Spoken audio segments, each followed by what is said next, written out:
ഇവൻ്റെ കള്ള ഉറക്കമാണ്. ഞാൻ ഇപ്പോൾ ഇവനെ ബാത്റൂമിൽ വെളിയിൽ നൈറ്റ് ഒന്ന് വിട്ടിട്ട് ആ തുടലോട് അകത്ത് കയറി വന്നിട്ട് പെട്ടെന്ന് ഞാൻ ലൈറ്റുകൾ അണച്ചു. കാരണം ബാറ്ററിയുടെ ചാർജ് തീരാൻ പോണം. അതിന് അണച്ചത് പെട്ടെന്ന് തന്നെ കള്ള ഉറക്കാണ്. ഞാൻ കഥ തുറന്നു വരുമ്പോ ഉണർന്നിരിപ്പുണ്ടായിരുന്നു. ചേട്ടനില്ലേ, ഞാൻ അവർക്ക് കള്ള ഉറക്കം കാണിച്ചു. ചേട്ടൻ പറ്റിച്ചു. ഇപ്പൊ നാട്ടുകാരെ മൊത്തം അറിയിക്കണം. ഇപ്പൊ ഞാൻ കാണിച്ചു. ഇപ്പൊ ഒന്നും അനങ്ങിയിട്ടില്ലല്ലോ. ഞാൻ പോണേ.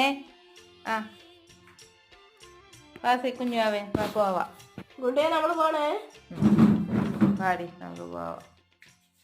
എന്തായാലും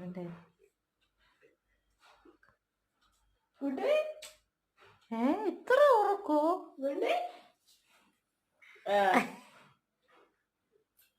പറയും പൊടി എന്നെ നാണം കെടുത്താതെ.